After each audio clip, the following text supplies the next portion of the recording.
Elena Petrovna Blavatsky. Por Jorge Enrique Gudiño. Elena Blavatsky nació en Yekaterinoslav, Rusia, en 1831. Con el fin de tener su temprana independencia, a la edad de 17 años, se casó con Nikifor V. Blavatsky, un oficial del ejército ruso. Tras 3 meses de infeliz matrimonio, tomó un caballo y escapó de la casa cruzando las montañas, para ir a la casa de su abuelo en Tiflis. La filósofa y tratadista rusa del siglo XIX que con su esfuerzo ha permitido dar a conocer esta obra a Occidente. El padre de Elena fue el coronel Peter von Hahn, perteneciente a la nobleza germano-rusa que constituía la élite administrativa y militar de la Rusia del siglo XIX. Su madre fue Elena Fadeyeva, una feminista y destacada novelista que pertenecía a la noble familia Dolgorukov y que murió de tisis a los 28 años, cuando Elena tenía tan solo 11. Su hermana Vera fue escritora de novelas de fantasía y de ocultismo, y su abuela fue la princesa Elena Dolgorukov, afamada botánica y escritora. Un primo hermano fue Sergei Witte, primer ministro bajo el reinado del zar Nicolás II. Seguir el rastro de sus peregrinajes equivale a verla trabajando a través de todo el mundo, durante más de 20 años. Su propósito era seguir los rastros de antiguas civilizaciones e investigar sitios y culturas que aún conservaban costumbres, monumentos y rastros arqueológicos trascendentales en el desarrollo de la humanidad. Estos viajes le permitieron conocer tradiciones místicas y adquirir sabiduría sobre la vida y la existencia humana. Viajes al Tíbet. Cuando finalmente fue aceptada, luego de varios intentos, estuvo varias veces en Tíbet, en las regiones del Himalaya. HPV estuvo estudiando en los monasterios que todavía conservan las enseñanzas de algunos de los más eruditos y espirituales maestros de los tiempos pasados. Allí estudió la vida y las leyes de los mundos internos y las reglas que deben cumplirse para ganar el acceso a los mismos. Elena Blavatsky afirmó haber realizado una serie de viajes iniciáticos por diversos países del mundo, entre los que se incluyen Egipto, Turquía, Grecia y el Tíbet. Estos viajes, que se extendieron por más de 20 años, fueron fundamentales para su formación espiritual y para el desarrollo de sus ideas esotéricas. En los años siguientes, Blavatsky viajó extensamente por Europa. Visitó Francia, Alemania, Italia y otros países, donde se interesó por el ocultismo y el esoterismo. En 1851, afirmó haberse encontrado con un maestro hindú en Londres, quien la instruyó en los misterios de la sabiduría antigua. En 1854, Blavatsky se embarcó en un viaje a Oriente Medio. Visitó Egipto, Turquía, Grecia y Siria, donde estudió las religiones y las culturas de estas regiones. En 1856, afirmó haber visitado el Tíbet, donde recibió enseñanzas de los Mahatmas, una antigua orden de maestros espirituales. En 1867, Blavatsky se trasladó a los Estados Unidos. En Nueva York, conoció a Henry Steele Olcott, un abogado y periodista interesado en el ocultismo. En 1875, fundaron la Sociedad Teosófica, una organización dedicada al estudio de la sabiduría universal. En 1868 volvió a la India, vía Tíbet. En este viaje, Blavatsky se encontró con el maestro K.H. Kutumi. Al final de 1870 volvió a Chipre y Grecia. Tomó un barco más tarde hacia Egipto, en el puerto de Perea, en Grecia. Al cabo de unos años, desde 1951, Elena Petrovna entraría en contacto con el maestro Moria, quien junto al maestro Kutumi la entrenaron en privado para servir como su mensajera. Bajo la dirección de estos dos maestros, Blavatsky escribió varias obras con profundas enseñanzas místicas. En 1878, Blavatsky y Olcott se trasladaron a la India, donde establecieron la sede de la Sociedad Teosófica. Blavatsky continuó sus viajes por Asia, visitando Sri Lanka, Birmania, China y Japón. En 1884, regresó a Europa, donde permaneció hasta su muerte. Ella participó activamente en las campañas de la unificación italiana apoyando a Garibaldi entre 1866 y 1867, y el hundimiento del barco cerca de Egipto por 1870 o 1871. La maestra publicó cientos de escritos de diversos temas, en diferentes idiomas: Isis sin velo, Glosario teosófico, Doctrina secreta, La voz del silencio. Según la propia Blavatsky, no era ella la autora del libro, sino que fue escrita por inspiración de los Mahatmas, sus instructores del Tíbet, usando un proceso llamado tulku, que no es un proceso mediúmnico. El libro describe la historia y el desarrollo de las ciencias ocultas, la naturaleza y el origen de la magia y las raíces del cristianismo. También describe los errores de la teología del cristianismo y los errores establecidos por la ciencia ortodoxa. Volumen 1, centrado sobre ciencias.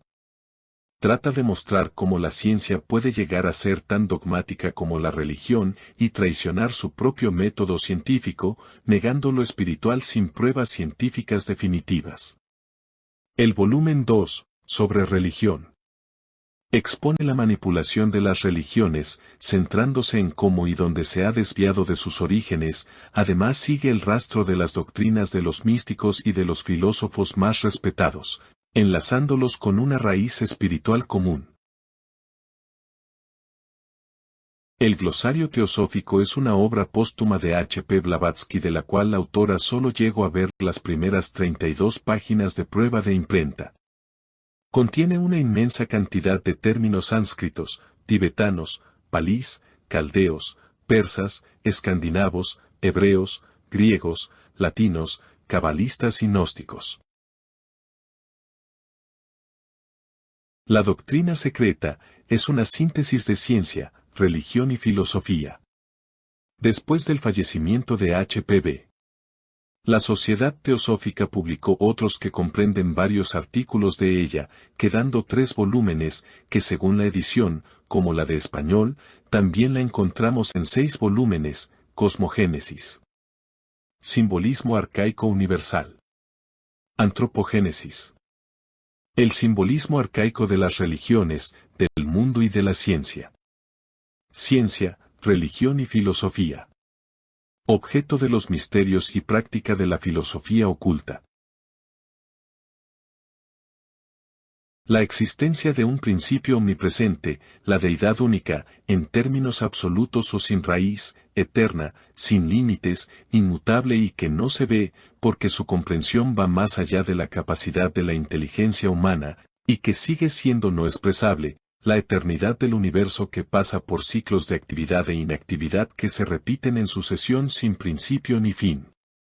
La identidad de todas las almas con el alma universal, siendo este último uno de los aspectos de raíz desconocida.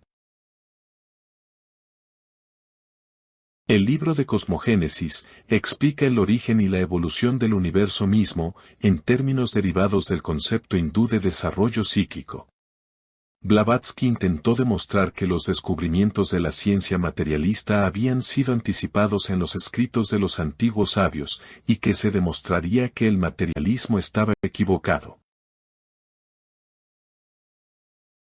El libro de Antropogénesis describe los orígenes de la humanidad a través de un relato de razas raíces que se remonta a millones de años. La primera raza raíz fue etérea, la segunda raíz tenía más cuerpos físicos y vivía en Hiperbórea. La tercera raza raíz, la primera en ser verdaderamente humana, existió en el continente perdido de Lemuria, y la cuarta raza raíz se desarrolló en la Atlántida. Según Blavatsky, la actual quinta raza raíz tiene aproximadamente 1 millón de años. Para oír la voz del silencio, la voz de nuestro ser, de nuestro espíritu, es necesario morir como seres personales, subyugar nuestra naturaleza mundana, pasar de la ignorancia a la búsqueda de la sabiduría, es decir, a la instrucción, y de ésta pasar a la sabiduría plena. Para ello, hace falta templar el corazón en la piedad, disolver todo sentimiento de separatividad, estar prontos para matar el dolor y la causa del dolor en el que sufre. El libro La voz del silencio forma parte de otro más extenso, el libro de los preceptos de oro. Recoge una filosofía muy anterior al budismo y contiene aproximadamente 90 tratados diferentes. Es un texto antiguo tibetano que nos ayuda a manejar la mente. Necesitamos una mente poderosa. 3 vestíbulos te conducirán por 3 diversos estados al cuarto, y de allí a los 7 mundos, a los mundos del eterno reposo. Si quieres cruzar seguro el primer vestíbulo, haz que tu mente no tome por la luz del sol de vida los fuegos de concupiscencia que allí arden. Si pretendes cruzar salvo el segundo, no te detengas a aspirar el aletargador perfume de sus flores. Los sabios no se detienen jamás en los jardines de recreo de los sentidos. Los sabios desoyen las halagadoras voces de la ilusión. Tan pronto te hayas persuadido de tu propio jnana, huye del vestíbulo de la instrucción. Este vestíbulo, tan peligroso en su pérfida belleza, es necesario solo para tu prueba. Sobre la fraternidad universal dice que ningún discípulo puede ser yoísta en el sentido del yo personal, y debe comprender que su yo y el yo de su vecino están engranados de tal forma que serían inútiles los esfuerzos humanos por desligarlos, puesto que por esfuerzo divino están unidos. El ser humano ha de tratar de curar la causa ultérrima del mal y no solo su efecto, porque si solo el efecto es curado, el mal volverá de nuevo, ya que aún continúa la causa que le dio origen. Además, la voz del silencio dice: cierra por completo tus sentidos, discípulo, a la grande y espantable herejía de la separatividad que te aparta de los demás. En 1875 funda una sociedad de estudio de los conocimientos perdidos por Occidente, llamada la Sociedad Teosófica, bajo el lema: no hay nada superior a la verdad. La Sociedad Teosófica también tiene una escuela de discipulado que está basada en 3 principios: devoción, investigación y servicio. Para lograr el conocimiento del espíritu, es indispensable la pureza de corazón, desechando todo mal pensamiento, manteniendo el ánimo sosegado sin jamás agitarse ni irritarse por nada. Huye de la ignorancia, huye igualmente de la ilusión. Aparta tu faz de las decepciones mundanales, desconfía de tus sentidos, porque son falsos. Pero en lo interior de tu cuerpo, en el sagrario de tus sensaciones, busca en lo impersonal al hombre eterno. El que no desempeña la tarea que tiene asignada en la vida, ha vivido en vano. Fallecida a causa de una gripe en Londres el 8 de mayo de 1891, sus últimas palabras fueron: mantengan la unión, no hagan que esta, mi última encarnación, sea un fracaso.